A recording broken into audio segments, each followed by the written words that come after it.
I know that TEDx was a really big thing for Hmm. you. How did Yes. you end up getting into or even deciding that you wanted to be on the TEDx stage? Yeah. So that was, I think, one of the items in the checklist for me getting into this world of personal development, right? And in the online world, you start seeing people, hey, I did a TEDx, or you start seeing this as a possibility because you're a speaker. I've published a book. I can go and share my story.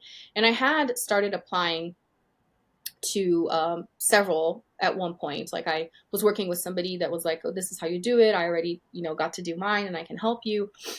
And I got called back actually for one here in Colorado in Grand Junction at the time. It was in 2018. My kids weren't even, or they were barely 2 years old.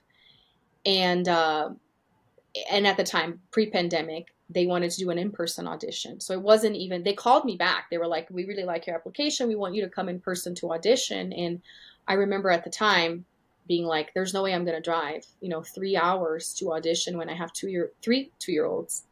Um, can I do it virtually? And they said no. And it was just devastating because it's like, here's my chance.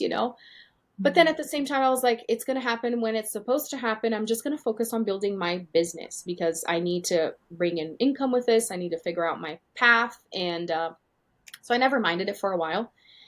And then I subscribed to several newsletters from local events also when I was applying. And I got this email from a local one. So the TEDx Cherry Creek, which is here in Denver, saying we need volunteers for our next event. And I was like, huh, I've never been to one in person. At the time, my kids were in school. It was a day event. It wasn't like on a weekend or anything. So I was like, I'll volunteer. And they said, in exchange for your time, we will give you a Zoom training, a group Zoom training with all volunteers, telling you how to refine your application. I was like, I'm all in. Let's do this. So I volunteered. I did the training with the people, the curators, and they said, if you're really serious about it, email us and we can do a one-to-one Zoom and talk about your topic. So I did that too. Like whatever they were giving me, I took it. And a couple months later, I got selected. And I really do think that it had everything to do with me choosing to get involved. First of all, waiting, because then I had a more refined message and I knew my story better than before. But also, this is what I teach now, people that are interested, which is a different approach.